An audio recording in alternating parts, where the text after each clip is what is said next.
नमस्कार, आप देख रहे हैं गुड न्यूज। मिर्जापुर जनपद के सिटी ब्लॉक मुनकुचवा में पहुंचे आजाद समाज पार्टी काशीराम के राष्ट्रीय अध्यक्ष चंद्रशेखर आजाद ने प्रबुद्ध जन सम्मेलन कार्यक्रम को संबोधित किया। पत्रकारों से वार्ता करते हुए प्रधानमंत्री व मुख्यमंत्री को जेल जाने पर हटाने वाले बिल का विरोध किया। उन्होंने मंडल कमीशन की सिफारिश को लागू करने और एससी, एसटी और पिछड़ों को प्रमोशन में आरक्षण देने की मांग की। कहा कि निजी क्षेत्रों में भी आरक्षण लागू किया जाए। एक रिपोर्ट। चंद्रशेखर ने कहा कि वह जेपीसी में हिस्सा लेंगे।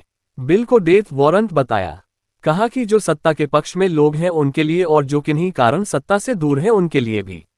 इसलिए हम इस संवैधानिक बिल का हम पूर्ण रूप से विरोध करता हूं।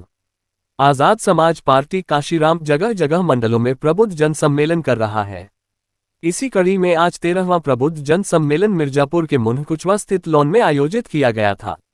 कार्यक्रम में आजाद समाज पार्टी काशीराम के राष्ट्रीय अध्यक्ष व नगीना के सांसद चंद्रशेखर आजाद ने प्रबुद्ध जन सम्मेलन को संबोधित किया। पत्रकारों से बात करते हुए प्रधानमंत्री, मुख्यमंत्री और मंत्रियों को गिरफ्तारी के बाद पद से हटाने वाले विधायक को लेकर होने जा रहे संयुक्त संसदीय समिति जेपीसी में जहां सपा, टीएमसी और आम आदमी पार्टी हिस्सा लेने से किनारा कर लिया है, तो वहीं आजाद समाज पार्टी के राष्ट्रीय अध्यक्ष और नगीना के सांसद चंद्रशेखर सिंह ने बिल का विरोध तो कर रहे हैं मगर जेपीसी में हिस्सा लेकर चर्चा में शामिल होंगे। उन्होंने कहा कि उत्तर प्रदेश में सामान्य नागरिक पुलिस को प्रमोशन मिलती है मगर पीएससी जो सशस्त्र बल है उत्तर प्रदेश का 1984 के बाद कोई प्रमोशन की प्रक्रिया नहीं हुई है। मुख्यमंत्री योगी आदित्यनाथ को पत्र लिखा था।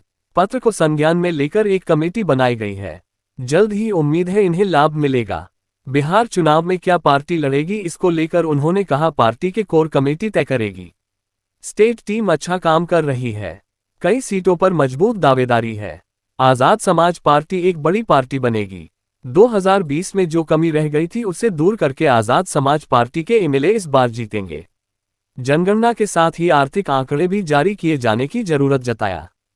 चंद्रशेखर आजाद, राष्ट्रीय अध्यक्ष, आजाद समाज पार्टी काशीराम। क्या उद्देश्य था?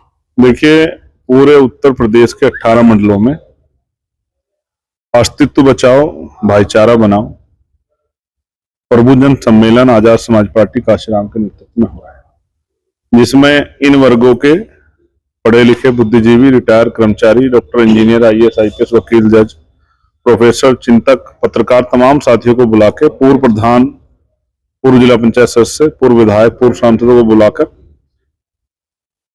महापुरुषों का आंदोलन, बाबा साहब अम्बेडकर, माननीय काशीराम साहब का आंदोलन कैसे जो है आगे बढ़े, कैसे ये जागरूक हो, इसके लिए प्रयास किया जा रहा है। और ये 13वां सम्मेलन था। सहारनपुर से शुरू हुआ था और आज 13वां सम्मेलन था। एक सम्मेलन हमारा बीच में जो प्रयागराज का था वो नहीं हो पाया था। इसलिए नहीं हो पाया था क्योंकि मैंने उसको कैंसिल कर दिया था। प्रयागराज में गया था, करछना में घटना घट गई थी। उसके बाद हमने संकल्प किया था कि जब तक वो बच्चे जेल से बाहर नहीं आ जाएंगे, जिन निर्दोष बच्चों को बंद किया गया, झूठे मुकदमे लगा गए, तब तक हम लोग वहां नहीं करेंगे कार्यक्रम। अब वो कार्यक्रम 13 तारीख में है, तो वो होगा। और बाकी जो बचे हुए 5 सम्मेलन है वो भी बाकी 5 जो मंडल बचे उनमें होंगे।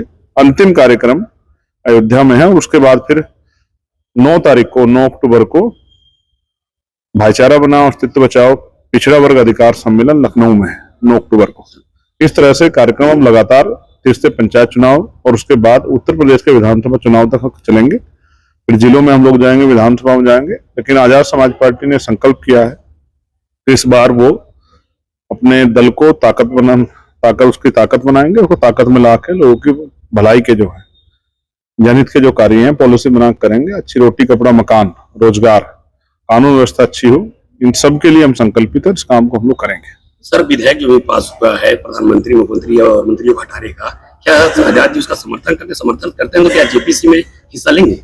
देखिए, मैं जेपीसी में हिस्सा लेना चाहता हूँ क्योंकि जेपीसी में चर्चा होगी। ये एक जो है कानूनी प्रक्रिया है, पार्लियामेंट्री डेकोरम है, उसका पालन करना जरूरी। लेकिन मैं उस बिल से पूर्ण रूप से असहमत हूं।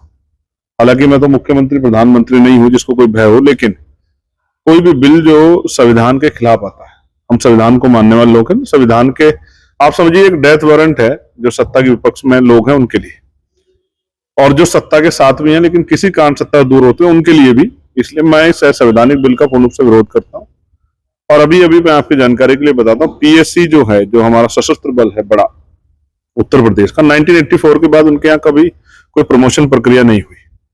अभी उनकी पीड़ा मेरे सामने आई थी, मैंने मुख्यमंत्री जी को पत्र लिखा था, उस पत्र का संज्ञान लिया गया है और एक कमेटी उसमें बनाई गई है। जो सामान्य नागरिक पुलिस है उसके प्रमोशन लगातार होते हैं, लेकिन पीएससी और सशस्त्र बलों के जो पुलिसकर्मी हैं उनके सापेक्ष जो है नागरिक पुलिस के सापेक्ष उनकी पदोन्नति नहीं हो रही थी। ये मामला हमने उठाया था, सरकार ने उसके बाद उसका संज्ञान लिया, अभी कमेटी उन्होंने बना दी। मुझे उम्मीद है कि जल्द उसका संज्ञान भी लिया जाएगा, यथावत जो है उनकी पदोन्नति होगी जिस तरह से नागरिक पुलिस की हो रही है। कोई भी कर्मचारी अधिकारी हो या आम जनता, कोई भी हित का मामला, जिस तरह जमीनों पे आजकल बड़े पैमाने पे जमीनें गरीबों पे कब्जे किए जा रहे हैं, उन सब मामलों पे हमारी पार्टी का स्टैंड है कि हम लोग उस मामले को मजबूती से उठाएंगे और लोगों की आवाज बनने का काम करेंगे। बिहार चुनाव में आप जाएंगे? बिहार चुनाव का फैसला पार्टी कोर कमेटी का है, अभी उस पर फैसला नहीं लिया गया, लेकिन स्टेट की जो टीम है अपना काम कर रही है। स्टेट की टीम की अच्छी तैयारी, मैं कई बार वहां शामिल हुआ हूँ, उनका कई सीटों पे बहुत मजबूत उनकी दावेदारी। उम्मीद है कि आजाद समाज पार्टी वहां एक बड़ी पार्टी बनेगी और इस बार पिछली बार जो कमी रह गई थी 2020 में, उस कमी को भी दूर करके आजाद समाज पार्टी के एमएलए इस बार वहां जीतेंगे। जनगणना को लेकर के आपने आर्थिक आधार पर जनगणना की मांग उठाई है? नहीं, आपने गलत सुना है। आर्थिक आधार पर कोई जनगणना नहीं होती, जनगणना के आर्थिक आंकड़े भी जारी होने चाहिए। इससे पता लगे कि देश में साधन संसाधनों में कौन लोग काबिज है, किसके पास ट्रैक्टर है, किसके पास बस है, किसके पास 4 गाड़ी, किसके पास ट्रेन है, किसके पास हवाई जहाज है, किसके पास हेलीकॉप्टर है, किसके पास कौन ऐसा है जिसके पास बड़े बड़े बंगले हैं, कौन ऐसा जिसके अकाउंट बहुत पैसे हैं, कौन ऐसा जिसके पास इंडस्ट्री है, कौन ऐसा जिस पर जमीन है।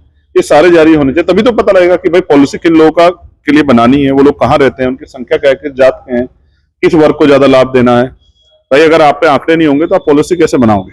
तो इसलिए मैंने कहा है कि गणना और आर्थिक आंकड़े जारी हो, मंडल कमीशन की बाकी सिफारिशें जो लागू नहीं, वो सिफारिशें जो इनकी पूरी हो, और साथ साथ SC ST OBC को प्रमोशन में रिजर्वेशन का लाभ भी मिले। जो हमारे हमारे साथी हैं बहुजन समाज की पार्टी है, उन्हीं की लापरवाही के कारण जो है, गैर जिम्मेदारी के कारण वो बिल फट गया था, जिसकी वजह से बहुत बड़ा नुकसान SC ST OBC के कर्मचारी, SC ST कर्मचारी को उठाना पड़ा। हमारी मांग उनको मिले और प्राइवेट सेक्टरों में भी आरक्षण पॉलिसी लागू, जिसका फायदा SC ST OBC को मिले।